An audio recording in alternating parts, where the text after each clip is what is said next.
intelligence, beauty, and nobility are only a few qualities that can introduce this extraordinary woman. She was praised for her generosity, tolerance, and her actions were heartwarming. Her name was Safiyya Bint Hunayy. Join us for another installation in this extraordinary series Heroines of Islam, hosted by Laila Nasheeba, every Monday and Wednesday at 9 p.m. Eastern, right here on Sunnahfollowers. Alhamdulillah, wa salam ala wa rasulullah. Welcome to my series. This is the series of Heroines of Islam, and this has become one of the most popular classes I'm teaching. This one and my Wala wal Bara. And I'm glad to see the interest not only in the women here, but also in the brothers too, because it's important for us to learn about the companions of the Prophet sallallahu alaihi wasallam. Why? Because Allah tells us that they are the best of this nation.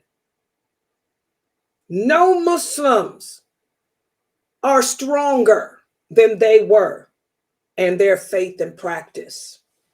They will be that 70,000 that will enter paradise without being held accountable. And that includes Abu Sufyan. Abu Sufyan. Why do I always throw in Abu Sufyan? Because one of the things that behooves me is when I listen to some of these other da'iyah speak about the companions, they curse Abu Sufyan and call him an enemy of Islam, an enemy of Allah. I guess they don't know that he converted to Islam before the conquest of Mecca.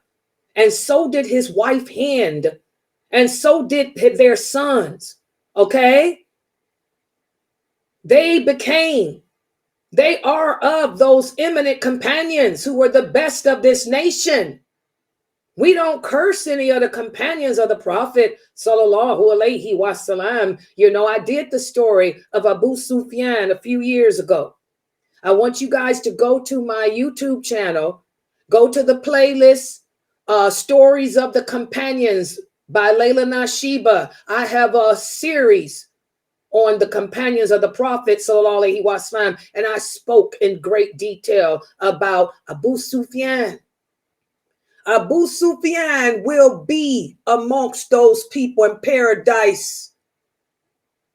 He spent the rest of his life after converting to Islam, making up for all the bad he did before it. He made two great sacrifices. He sacrificed both of his eyes in the way of Allah. And when he lost his first eye, the Prophet sallallahu alaihi wasallam told him, "Oh, Abu Sufyan, Allah sent Jibreel to tell me that if you want, Allah says if you want, he can give you back your eye now, or he'll hand it to you in person when you enter paradise." Abu Sufyan said, "Tell the angel Jibreel, I'd rather have my eye handed to me personally by Allah."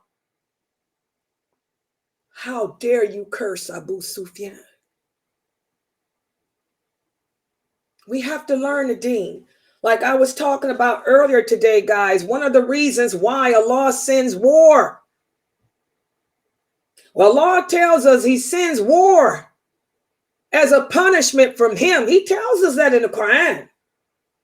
War comes from him. He sends it as a punishment, as a means of cleansing the earth of corrupt people. And he said, I also send war as a means of deciphering who the true believers are from those who are not. When you sitting around giving lectures about Islam and you cursing the companions of the Prophet, sallallahu alaihi wasallam, you may have 1 million followers listening to you, believing that stuff. But you're going to answer to Allah for that. You're going to answer to Allah for that. And Allah will punish you twice. He says he'll punish you in this world and he'll punish you in the hereafter. Hello, you're going to get it in that grave and you're going to get it now. Why do we have war? Because we don't know our religion. We have distanced ourselves from Allah, distanced ourselves from the Prophet, sallallahu alaihi wasallam, and distanced ourselves from this true understanding of this deen.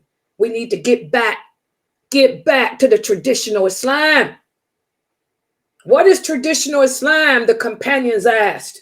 The Prophet sallallahu alaihi wasallam said the traditional Islam is what I am upon, is what you are upon, is what those first 4 after you who are leaders will be upon.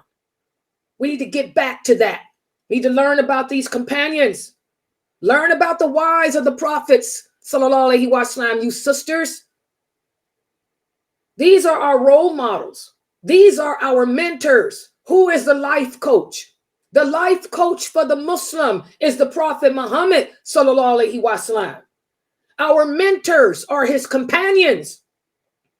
You want to know how to be a good Muslim woman, you better learn about the wives of the Prophet, sallallahu alaihi wasallam. They are the mothers of the believers. They are the best of women.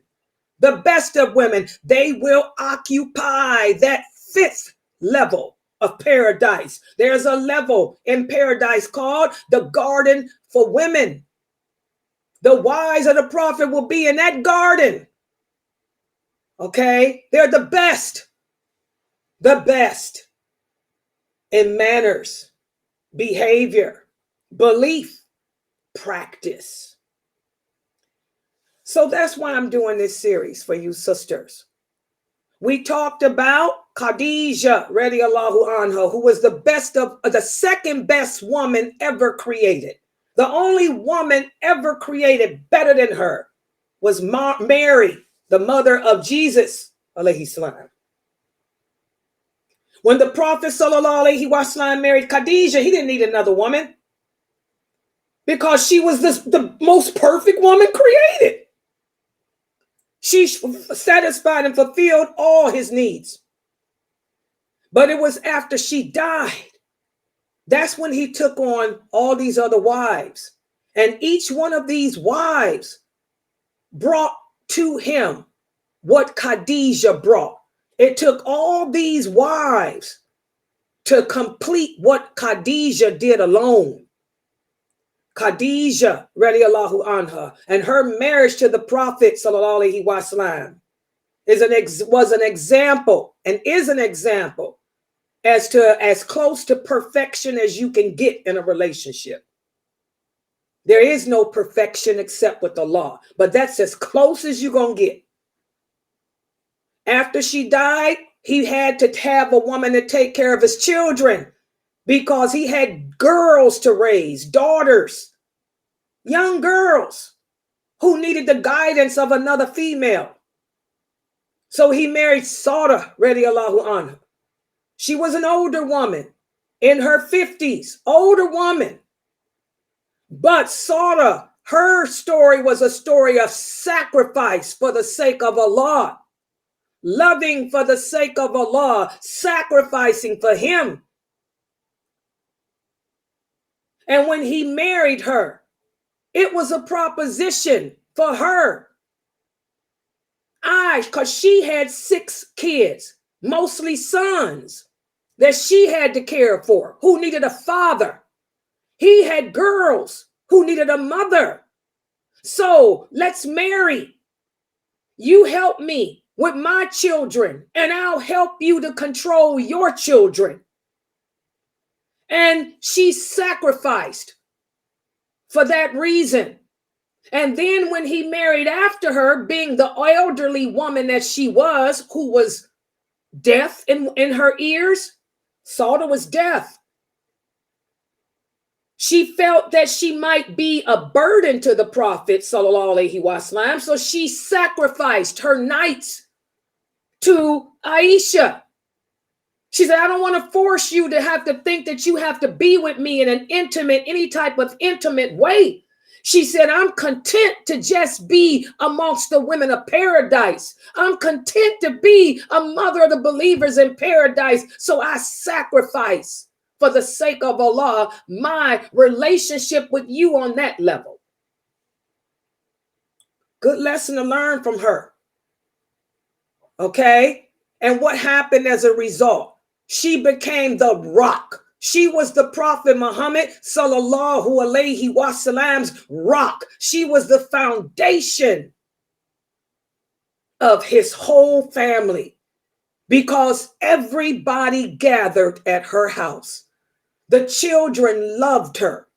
Even when he married the other wives, they had children. They all went to her home because she liked to cook. She liked to make toys for the kids. She liked to play with the kids. She was the rock. Everybody, the other wives loved Sauda. When the other wives would fight with each other, she was the one that would stop them and say, okay, guys, this is going too far. She held his family together. Wives and children. Sauda. Good lesson. And then he married Aisha, radiallahu anha. Whoa. Drama. Being the youngest, a teenager herself. Aisha's marriage to the Prophet sallallahu alaihi wasallam was a show of push and pull. It was a push and pull, a give and take. She had jealousy. She had all the female drama that we all of us women experience when our husband has another wife. She kept a lot of stuff going. She kept a lot of fitna going with the other wives because of her jealousy. But by looking at her relationship with the Prophet, sallallahu alaihi wasallam, it was a give and take. She became his best student. He taught her. He taught her.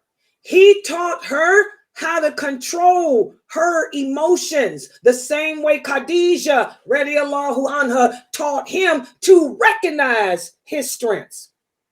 Remember, the Prophet sallallahu alaihi wasallam didn't even know what he was capable of until Khadija brought it out to him.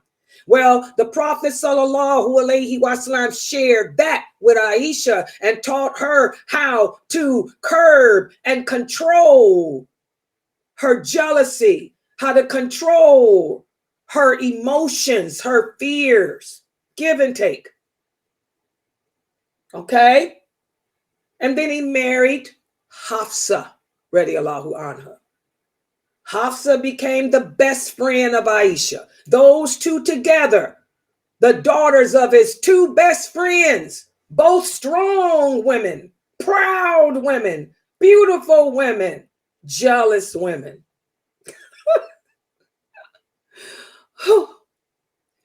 They worked together as a team, but they were jealous of each other too. Subhanallah. But we look at the relationship the Prophet sallallahu alaihi wasallam had with Hafsa. Hafsa could read and write. Aisha couldn't read and write, guys. Hafsa, she had something over on Aisha. She could read, she could write. Okay? She would throw that up at Aisha too. She had her own Quran that she wrote. Aisha had her own Quran too, but she had to have somebody write it for her. Okay? Hafsa had one big problem. She had the problem of her temper, whereas Aisha's was jealousy, the two evil emotions that all of us suffer with.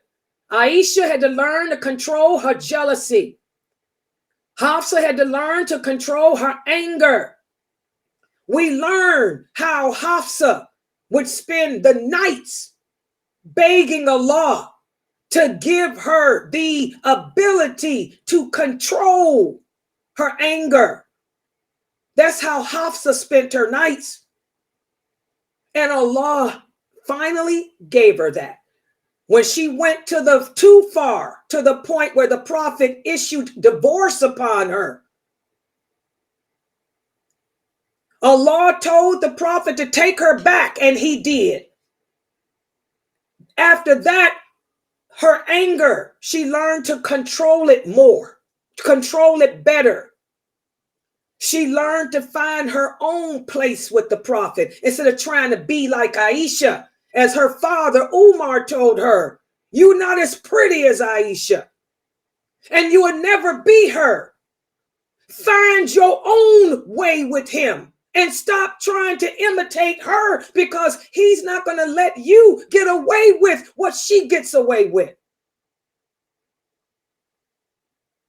Because his feelings for you are not as strong as they are for her." So she took it to the prayer rug. When she realized that with that first talaq, and the Prophet took her back. And that's when she finally learned how to walk to the beat of her own drum instead of the drum of someone else. So we learned from that marriage, we got to find our own place. Find your relationship with your husband. Find what it is about you that appeals to him. Don't try to be like the other wife. Don't try to guess and figure out what the other wife got going. Look for what he see in you. Look what you can bring to him. Hafsa finally discovered that. Great story. And then my favorite now, because of where I am. Well, first of all, before her, Zainab, the first Zainab. The Prophet sallallahu alaihi wasallam was only married to her for 2 months. But his marriage to her united a whole tribe by marrying this woman of nobility, this woman of stature, this woman who was revered by her tribe.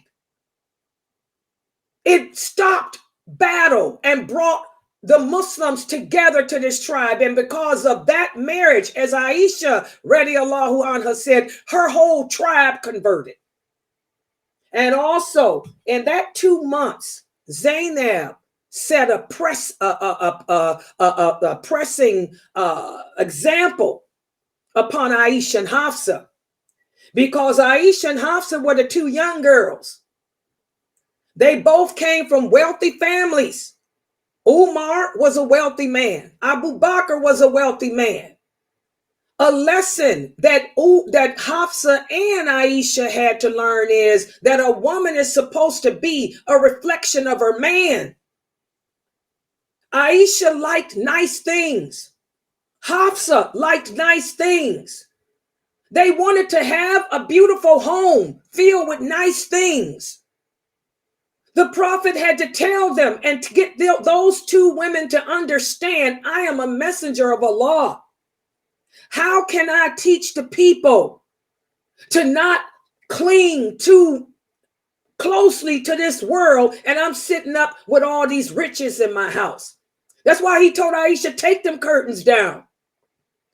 Take these things out of here. You have to be an example of me. You, Aisha, you represent me. Hafsa, you represent me. They didn't understand that until he married that Zainab that only lived for 2 months as a wife. Because even though she was a woman of stature, a woman of dignity and money, she gave everything she had to the poor. She was a charitable woman.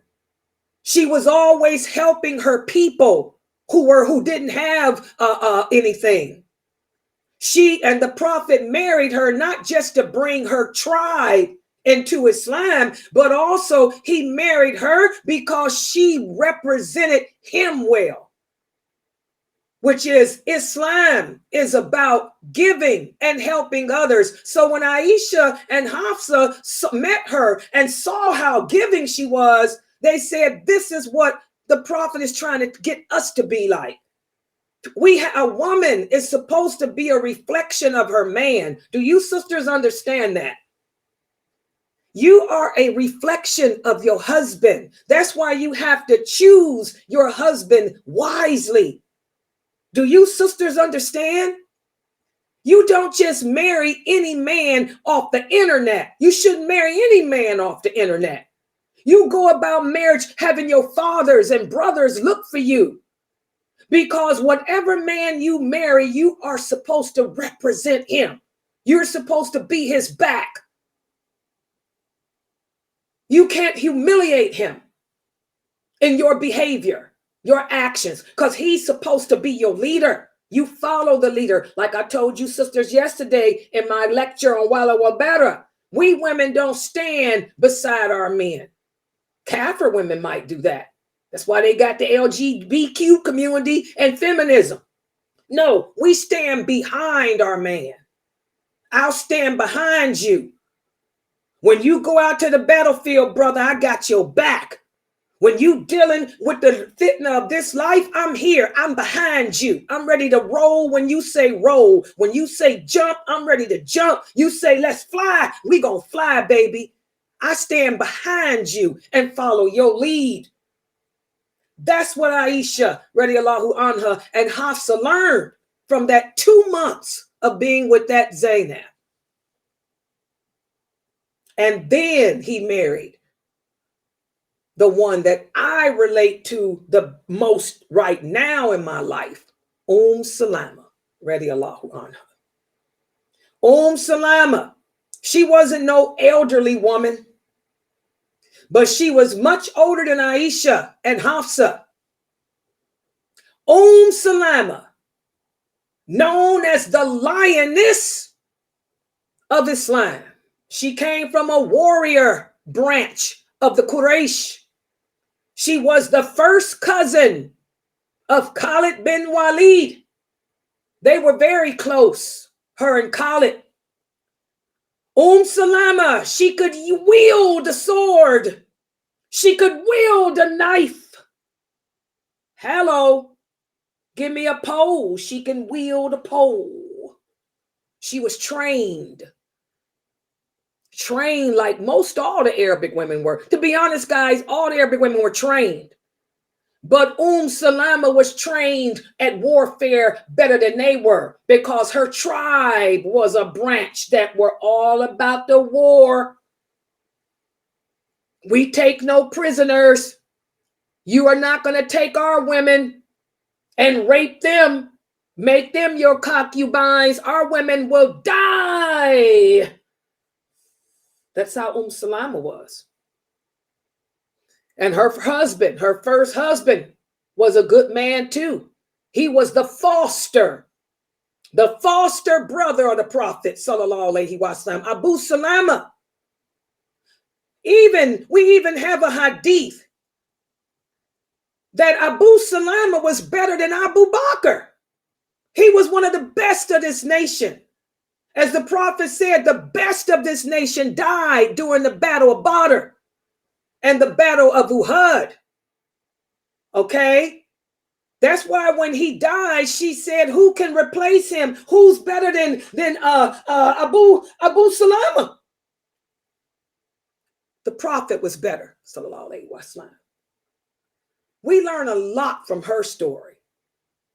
When the Prophet sallallahu alaihi wasallam came to ask her for her hand in marriage, being an older woman, more mature, she told him, I can't marry you because it ain't going to work.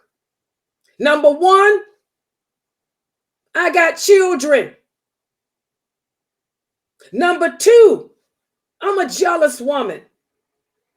I might get so jealous that I'll take my sword and yak a woman's head off.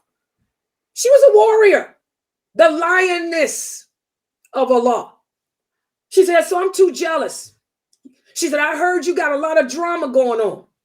You married to Aisha, Abu Bakr's daughter. That girl keep a lot of drama going. Everybody know. You got Hafsa. I heard she can hit a hole in a wall because of her temper. She said, I'm too jealous. I can't marry you.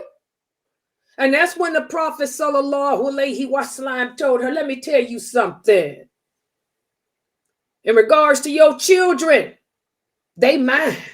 Because your husband, Abu Salama, was my brother. He was my foster brother through suckling. So your children are my children anyway. I'm their uncle. And Allah says, the uncle is like the father. So your children belong to me anyway. That ain't no problem. He said, number 2, I know how jealous you are. And I know that you are a warrior. So what I'm going to do is pray. I'm going to ask Allah to remove that jealousy from your heart. I'm going to ask Allah to remove all that female PMS drama from your heart. And now I'm going to ask you again, marry me. She did. What happened to that marriage? After she married him, the first thing she did, and this is important, because when I do today's story about Safiyya, this is important. Right after they agreed to the contract and were married, the first thing Salama did was approach. She walked up to Aisha and she said, Assalamu alaikum, let me introduce myself. I'm Salama. She said, I heard you got a problem with your mouth. She said, I heard you got a problem. You like to talk a lot. Aisha said, yeah. And she looked at Hafsa. She said, I heard you got a problem with your temper. She said, I heard you follow her lead. She said, well, let me tell both of y'all something. I'm Salama. Y'all see that house right there? Because she took over. The Prophet gave her the house that belonged to the Zainab who had just died. You said, y'all see that house right there? That's mine. She said, don't come there. Don't come to my house. Don't pull me into your drama. She told Aisha, don't pull me into none of your fitna. Don't bother me, girl. And Aisha said, Salama was so loud in her voice because she had a very strong, I guess, a voice like mine, I'm assuming, a very strong, powerful voice. And everybody knew that she could wield that sword. Aisha said she stepped back and said, don't worry, Salama, we won't bother you. And that's why you're not going to find any hadiths where Aisha or Hafsa or anybody else bothered Salama. Like Aisha said, even Umar feared her. Even Umar was checked by her. Nobody bothered Salama. And she never got involved in that drama because of that supplication that the Prophet sallallahu alaihi wasallam made. So what role did she play with him? Salama became the Prophet's comfort. Because of that supplication, her home was the home he could go to get away from it all. Whereas Aisha was the drama queen. Hafsa was her follower. Zainab was about competition. Salama was nothing but peace, solace. She busied herself with her children and helping him. She would advise him because, again, she had the gift of warfare. She could strategize. She was even more intelligent than Aisha because she was older than Aisha. So she knew the arts of warfare. And after he married her, every battle that the Prophet had, Salama went with him as his war advisor, as his counselor. And after her cousin, Khalid bin Walid, converted, both of them were his war advisors. Salama issued fatwa about warfare. Oh yeah, powerful woman. But she was his solace. She was his getaway. Her home was the one he could go to and chill because even the other wives didn't bother. Okay? Then he married Zainab. radiallahu anha. A lot came about with that. She was his first cousin. She was the most beautiful of all his wives because she looked like him. Her mother was his father's sister. And they say the Prophet sallallahu alaihi wasallam looks like his father. Zainab looked like her mother. So there you go. You see why Aisha was so jealous of her. Because not only did Zainab come from high class too, Zainab was beautiful like him, and she could have been a virgin because she saved herself. Her family saved her for him. But she sacrificed her love. Her story is a story of sacrifice for Allah. She sacrificed her love and her desire to be with the Prophet sallallahu alaihi wasallam and married Zayd, who came from a lower status than her. That marriage didn't last but for a year, less than a year. But had she not married him, she would have married the Prophet and been a virgin like Aisha. But that's another story. We talked about how Allah answered Aisha's supplication. Aisha prayed, "Oh Allah, let me be at least the only virgin he ever had." So Allah gave Aisha that. And then after the divorce from Zayd, Allah married Zainab to the Prophet sallallahu alaihi wasallam. And now we are where we are now with the story of Safiyya radiallahu anha. Wow. This story of Safiyya is so right on time with what's happening today. We talked last week about how Safiyya radiallahu anha was the only non-Arabic wife.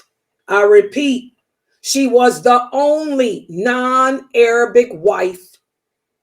I repeat again, she was the only non-Arabic wife that the Prophet sallallahu alaihi wasallam had. All the Prophet's wives were Arabic guys, and most all of them were from the Quraysh tribe. But not her. She was Jewish. She was Hebrew. No Arabic at all. She was of what their enemy was. We talked about how he ended up marrying her. Her father betrayed the agreement that they had with the Muslims.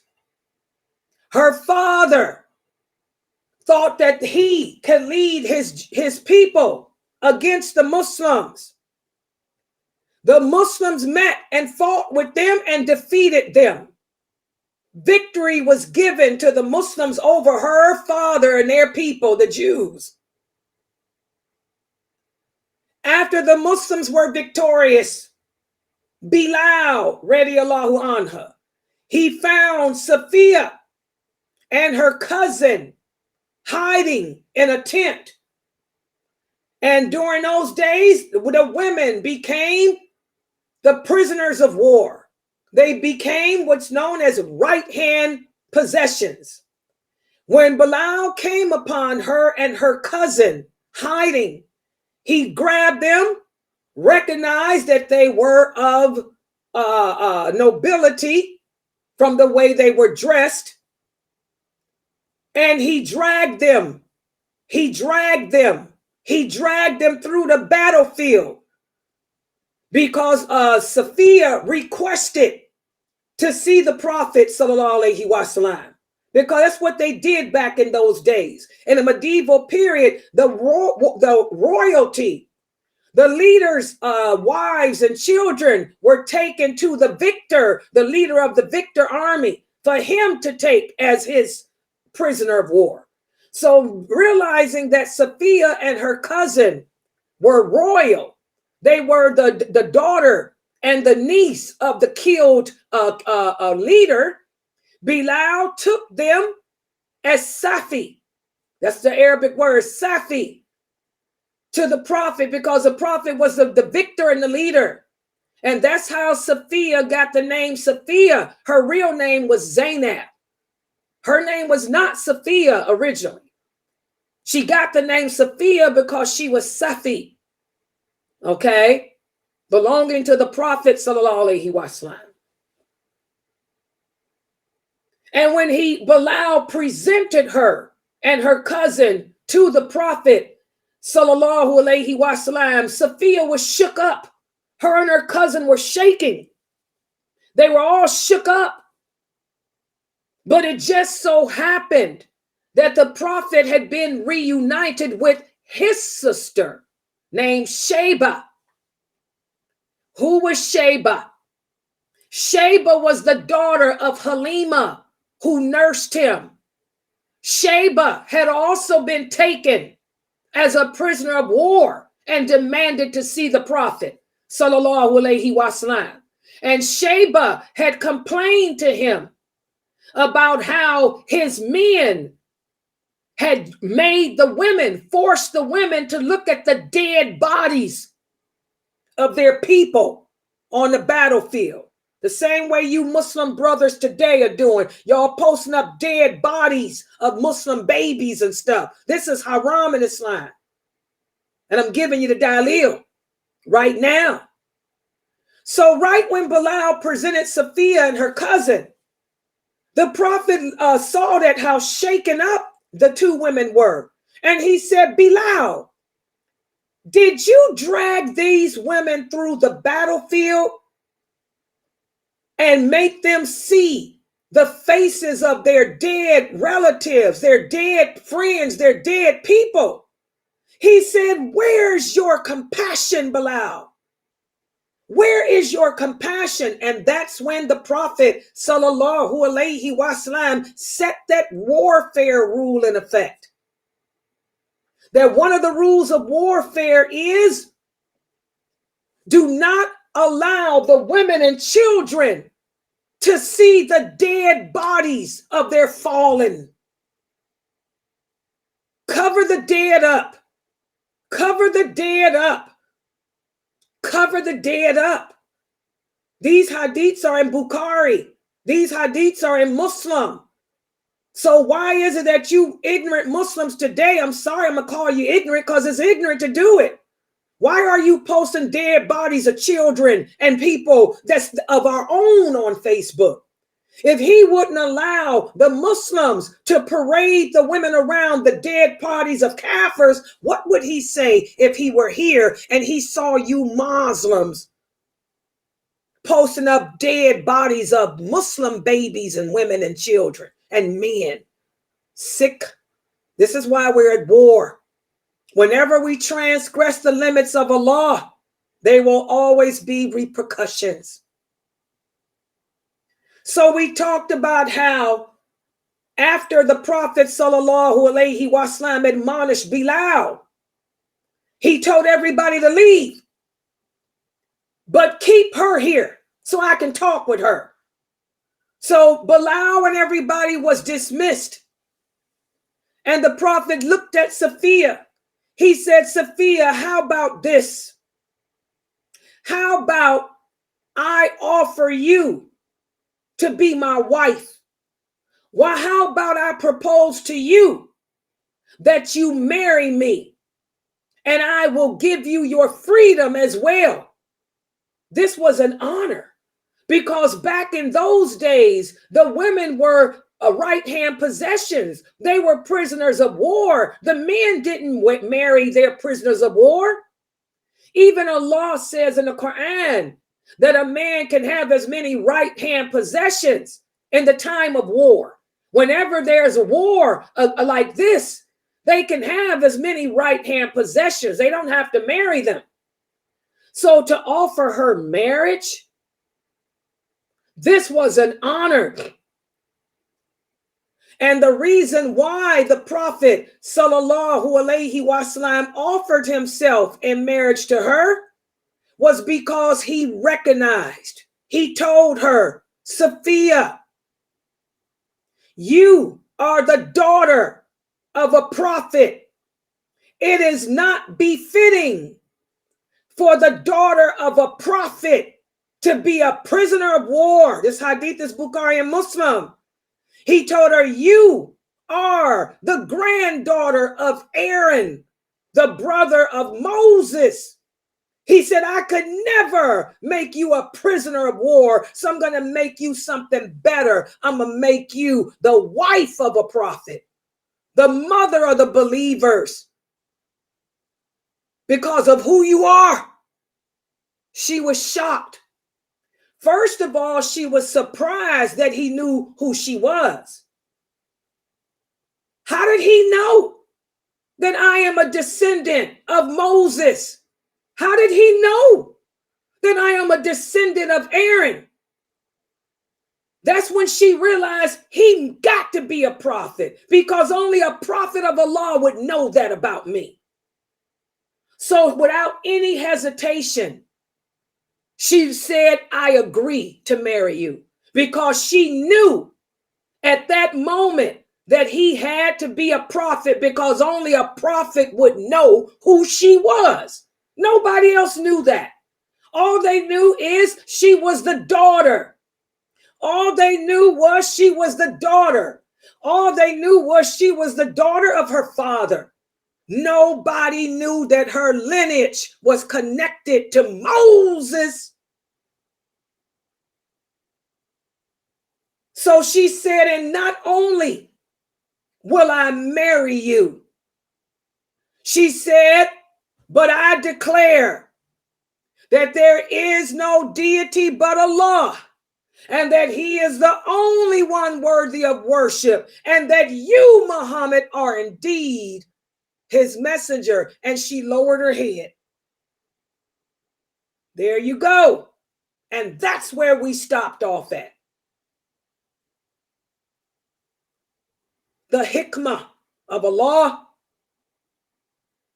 This woman, the daughter of the biggest enemy, the greatest enemy to the Muslims after the Quraysh, were her tribe, her father, her husband. Her husband fought that battle and was killed. Her father fought that battle and was killed. Her uncle fought that battle and were killed, and they were all enemies to Islam. But she declared her allegiance to Allah, to the Prophet, and to Islam. That's where we stopped off at. So now let me put the PowerPoint up on the screen. Today's lesson is going to be heart-wrenching, because you would think that her life would have been happy after that, but it wasn't. So this is part 2 of the story of Safiyya Bint Hunayy. We're going to talk about her marriage to the Prophet, sallallahu alaihi wasallam. But before we do, I'm going to answer the question that many of you asked last week. What is a right-hand possession? Allah speaks about right-hand possessions in the Quran. A right-hand possession, these are the prisoners of war, and they don't exist today. A lot of people say, Sister Laila, do we have right-hand possessions today? No, because there is no war against Islam yet.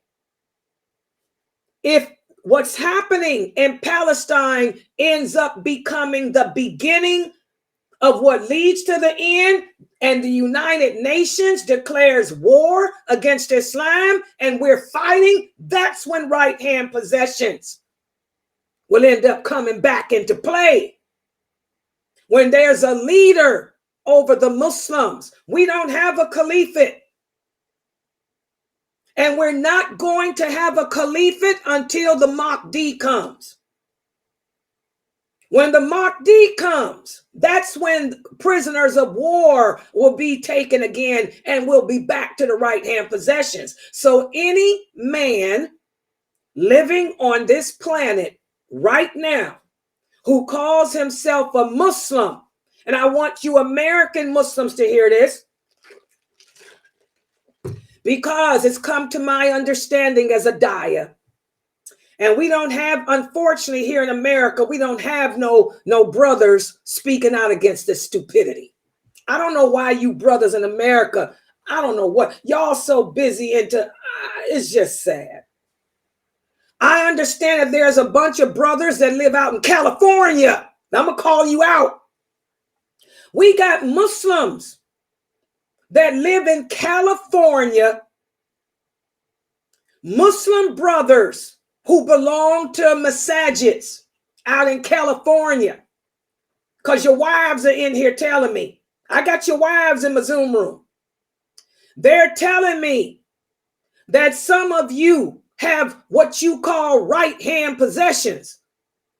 Where did you get one from? What war are you fighting? Ain't no caliphate here. You're living as an adulterer. You ain't got no right-hand possession. Get a clue.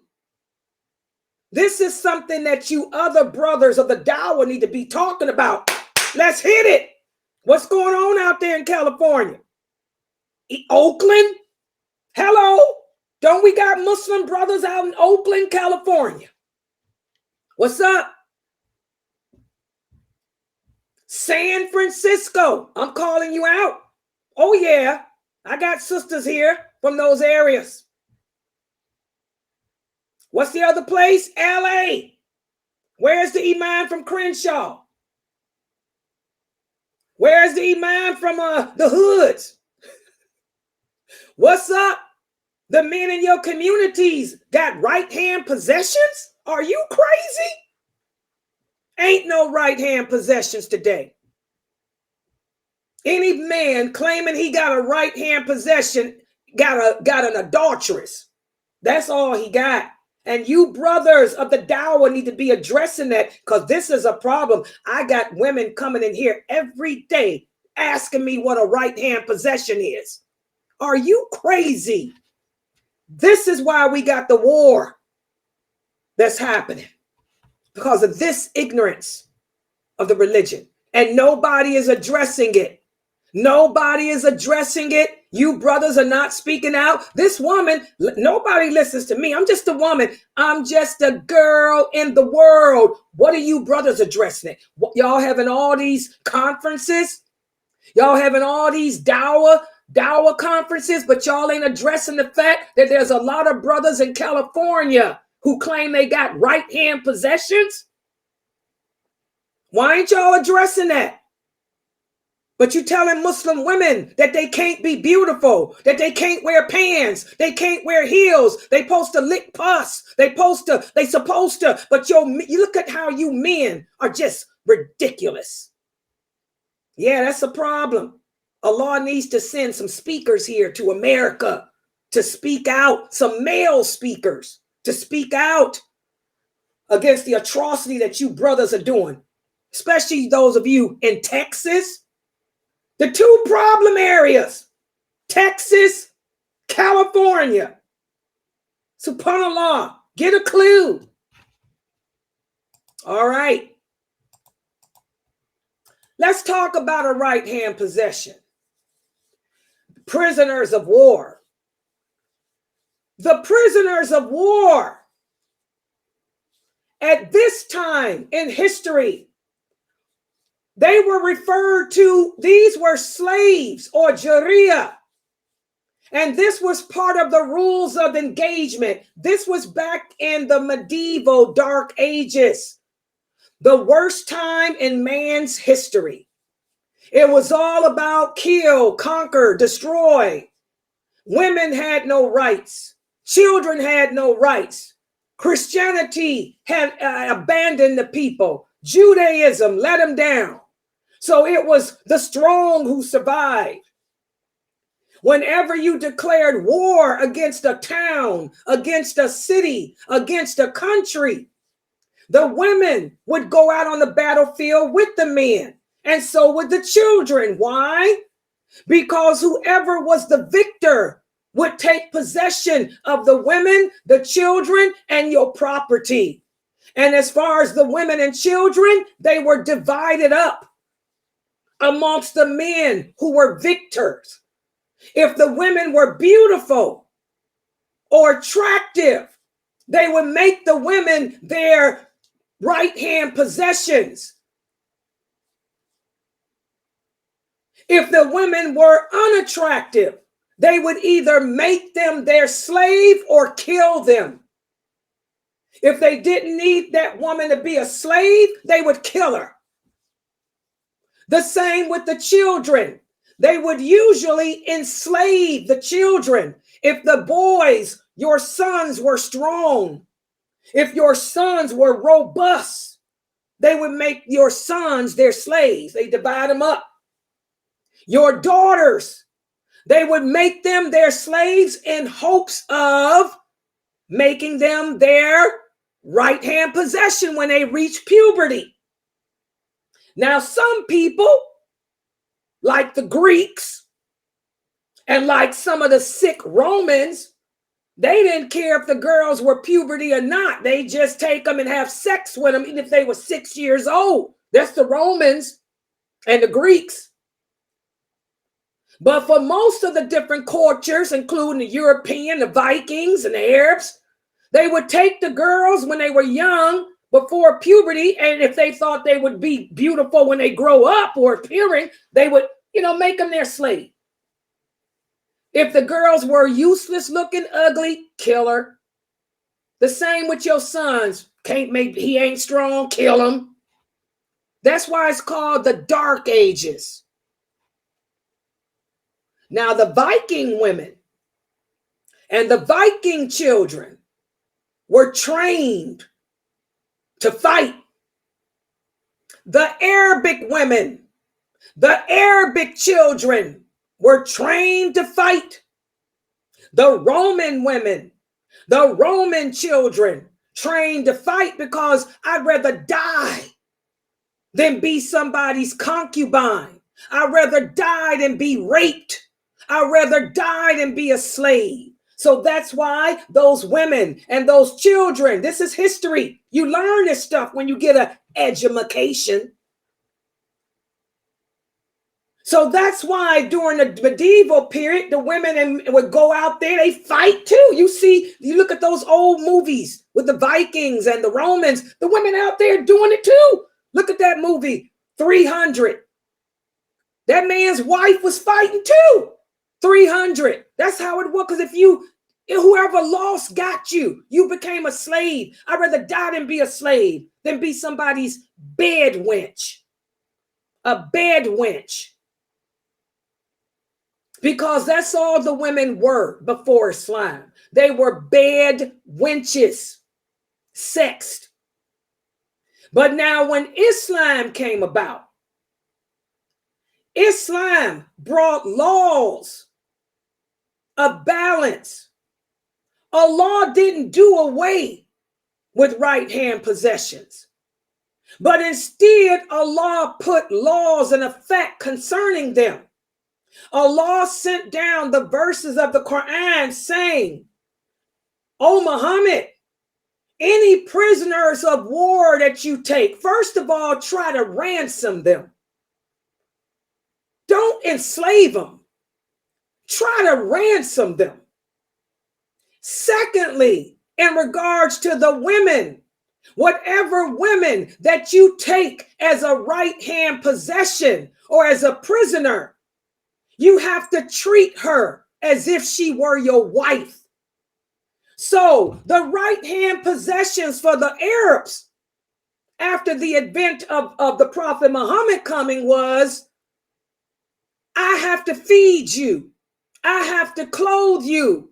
I have to care for you like I do my wives. The only difference is I don't have to give you certain nights out the week to be with. That's the only difference.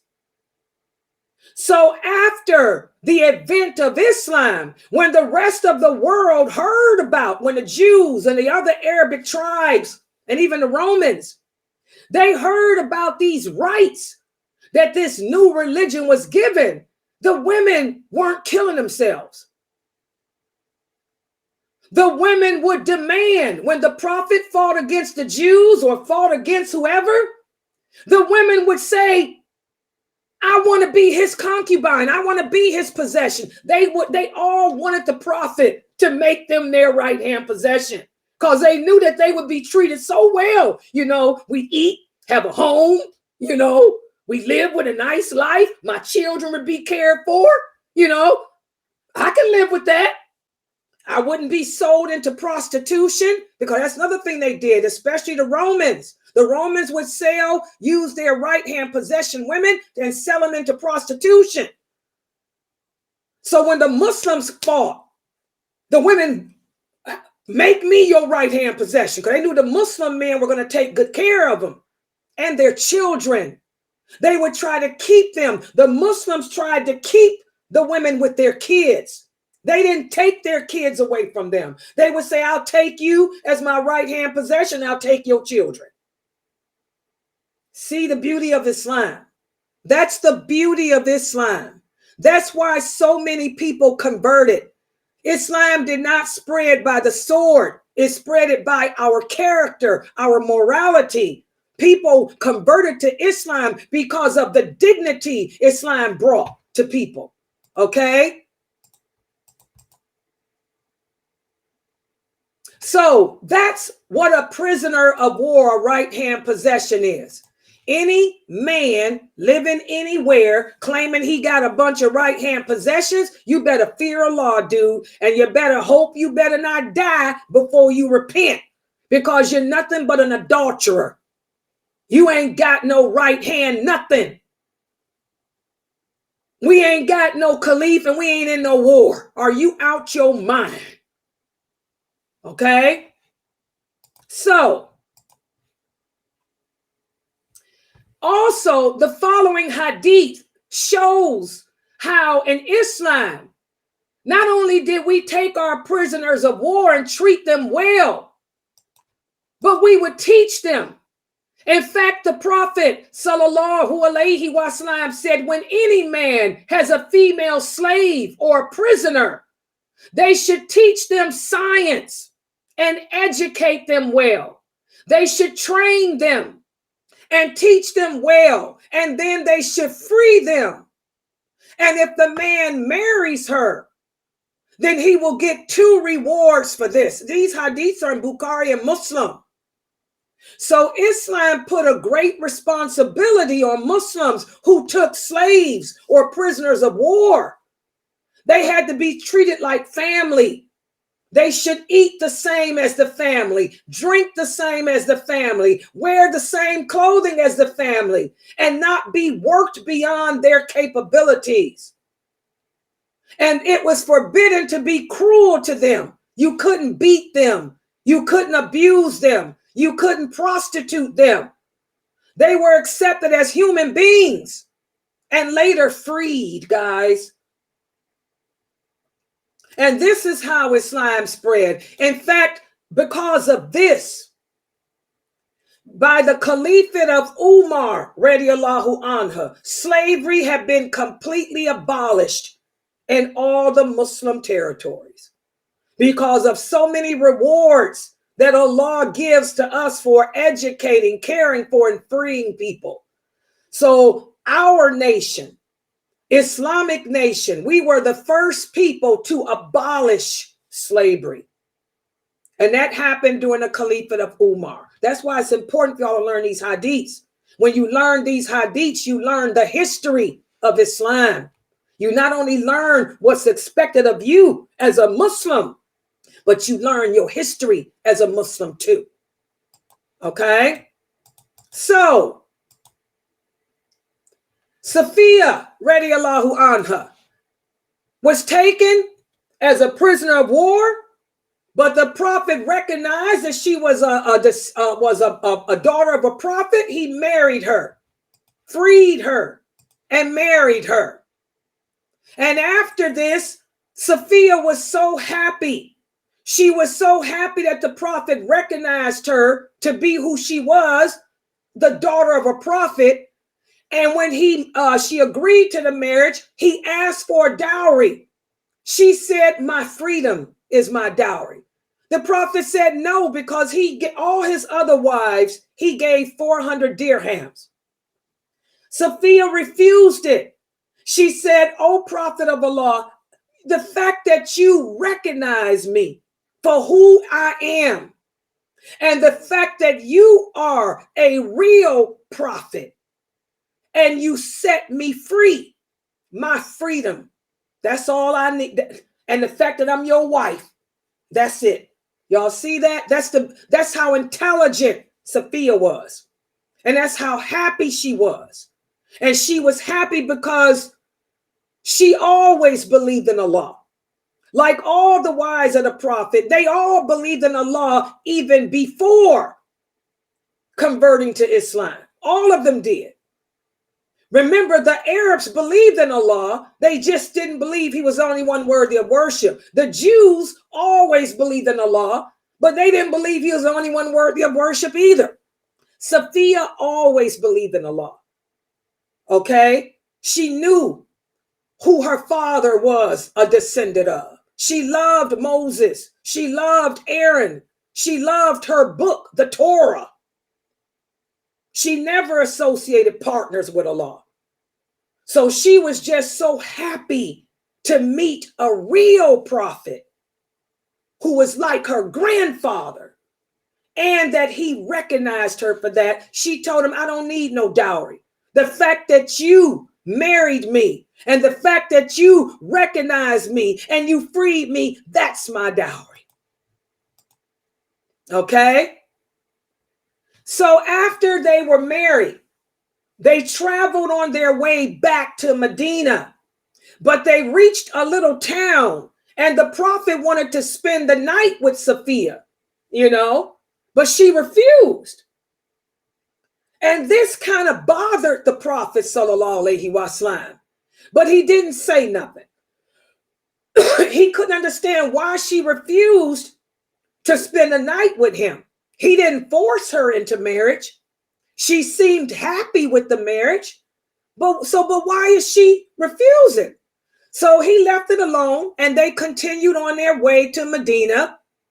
And when they reached a town called Saba, the Prophet sallallahu alaihi wasallam told Anas ibn Malik's mother, Sulaim, and I'm gonna do her story for y'all too.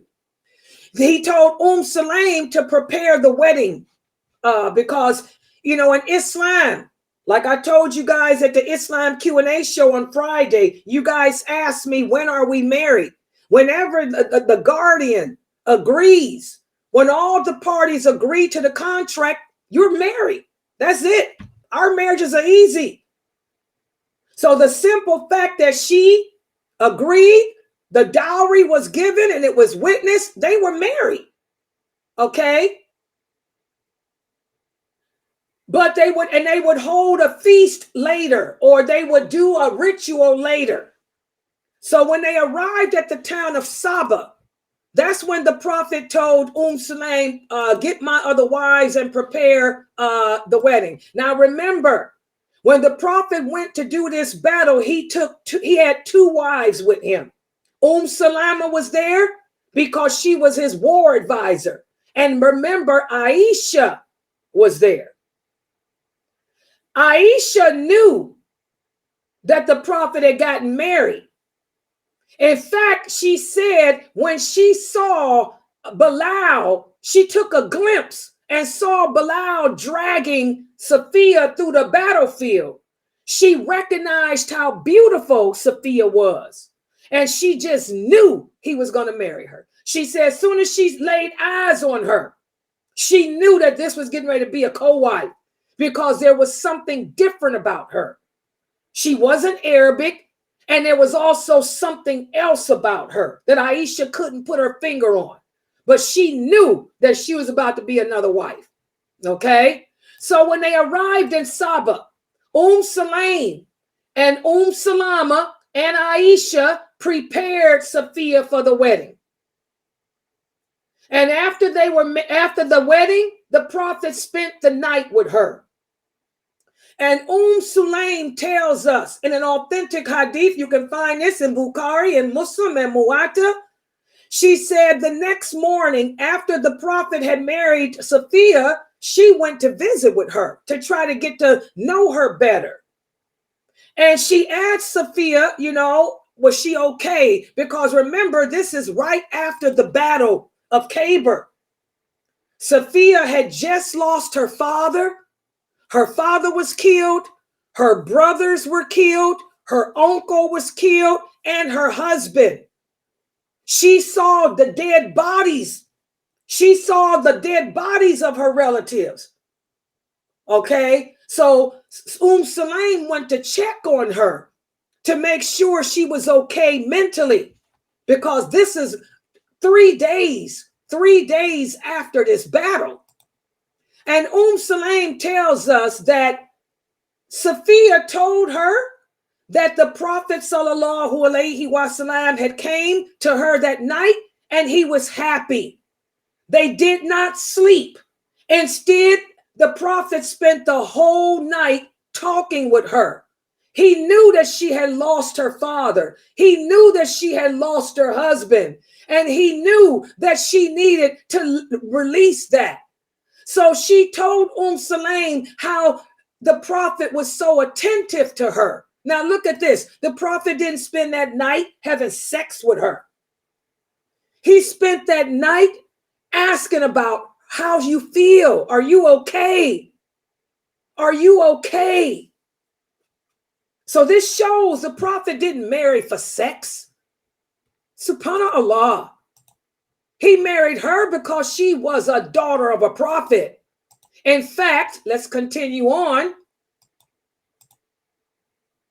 Sulaim tells us that Safiyya shared that during this conversation that she had with the prophet, he reassured her about the damage and loss her tribe had received.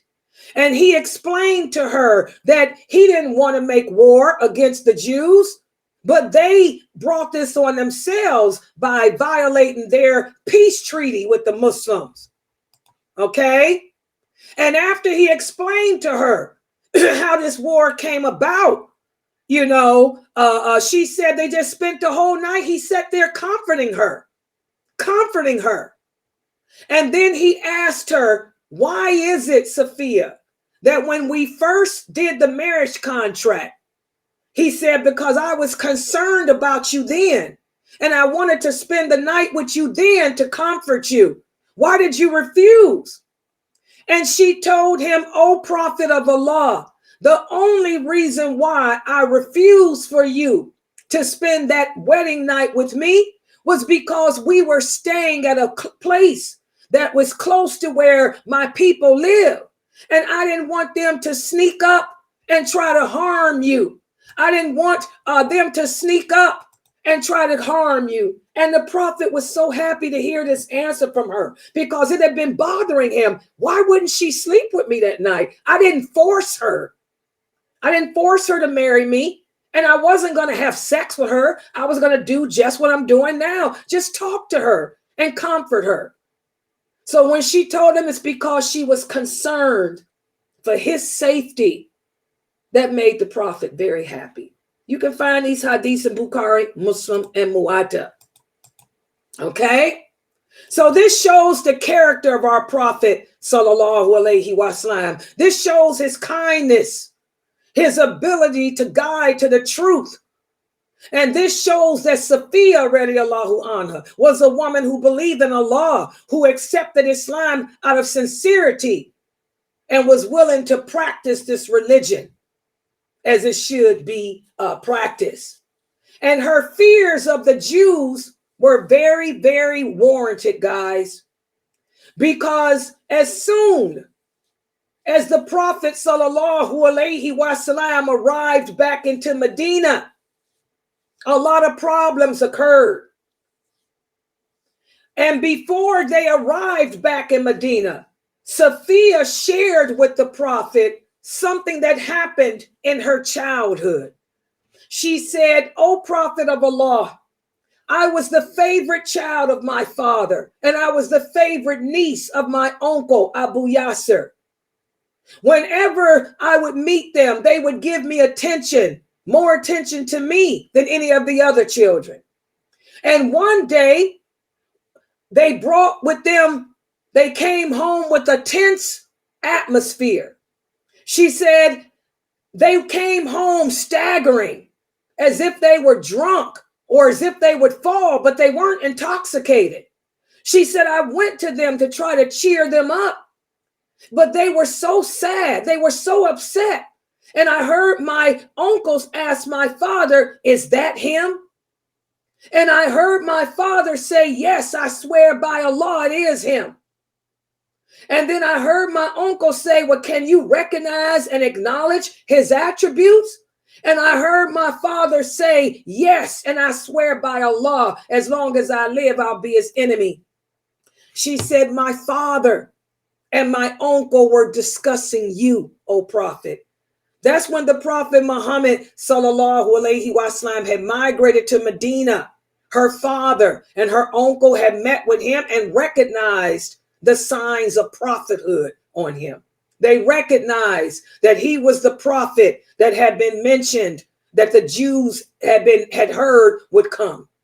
And her father swore that he would never accept him. So she's told the prophet, this is why I didn't stay with you that night. I didn't want the Jews to attack you. She said, because I know that how badly my people hate you. They hated the prophet. Remember, the Jews killed a lot of the prophets. They would have killed him too. Remember, they tried to kill him. They tried to throw a rock on his head. Okay. So she shared this with the Prophet sallallahu alaihi wasallam before they arrived back in Medina. But what happened? Also, guys, it was during this time at Khabar that the Prophet was poisoned. He was poisoned by the wife of Salam ibn Mishkim. She was the one that fed the Muslims that poisoned sheep. Okay. So Safiyya, she knew that the Jews wanted to end the Prophet. So that's why she did not be with him until they were safe in Medina. In fact, guys, even before Medina, not only were the Jews not trusting of the Prophet, but the Muslims were not trusting of Safiyya. Safiyya was a Jew, the daughter of their enemy. They didn't trust her. The Muslims couldn't figure out why he married her. They didn't know that she was the daughter of Aaron, the niece of Moses. The Muslims couldn't figure out why is he marrying this Jew when he could have just kept her as a prisoner of war, a right-hand possession. In fact, that night that the Prophet spent with Safiyya, one of the companions, let's put the PowerPoint up, that night, Abu Ayyub Khalid ibn Zayd of the Ansar, he didn't trust Safiyya. He thought that Safiyya was going to attack the Prophet. So when the Prophet entered her tent, he stood guard with his sword outside the tent all night, listening to make sure that she didn't harm him. And the next morning, when the Prophet came out for Fajr and he saw Abu Ayyub standing there, he asked him, what are you doing? And Abu Ayyub said, O Prophet of Allah, I was afraid because you with this woman, you killed her father, you killed her brother, you killed her husband and most of her tribe people. She is very close to still being an infidel. I was afraid that she might harm you. Now, the Prophet didn't get angry. You know, he smiled instead and made dua for Abu Ayyub. He told him, oh, Abu Ayyub, she's no enemy to me and she's no enemy to you. She's a Muslim now. She believes La ilaha illallah Muhammadur Rasulullah. So we have to lower our wing to her. And he told him she's also one of the mothers of the believers. Don't fear no harm from her. But did it end there? Did it end there? No. Let's continue. The marriage of Safiyya radiallahu anha to the Prophet caused many of the companions worry. And just like Ibn Zayd, they thought that she would really betray him or harm him. And they could not understand why he married her. So Safiyya spent her entire marriage to the Prophet, and even after he died, the subject of many abuse. When he arrived in Medina with her, the people whispered about her. They would spit on the ground when she passed them by. They would use bad names against her, call her the daughter of a dog, a Jewish dog. And the Prophet sallallahu alaihi wasallam would tell them, don't speak badly of her. She's a Muslim now. And don't speak badly about her tribe. And it wasn't just the other people of Medina, but even the Prophet's wives were unkind to her, especially Hafsa and Aisha radiallahu anha. When the Prophet sallallahu alaihi wasallam arrived in Medina, he had to prepare a home for her. And this is how the homes looked back then. You know, they were apartments attached to the mosque, okay? Each one of these openings, an apartment, a house, separate. The wives of the Prophet did not live together in the same house. They all lived in their own condominium, their own apartment. So the Prophet had to prepare the home for Safiyya. So when he arrived in Mecca, he had her stay in the house of Harith ibn Numan. Harith ibn Numan. And after staying there for a while, he finally completed her home and then moved her into her apartment. But while Safiyya was living in one of the houses of Harith, the women of Medina came to meet her. They wanted to see how she was, because she was the new wife. In fact, Aisha radiallahu anha was amongst them. Aisha already knew how she looked because Aisha helped dress her for her wedding. But Aisha wanted to know how she was in character. So one day, the Prophet sallallahu alaihi wasallam saw Aisha leaving her home, and she was looking from side to side as she was walking. So the Prophet decided to follow Aisha. At this point in age, Aisha was 15 years old. And you guys know how young and immature Aisha was and how jealous she was.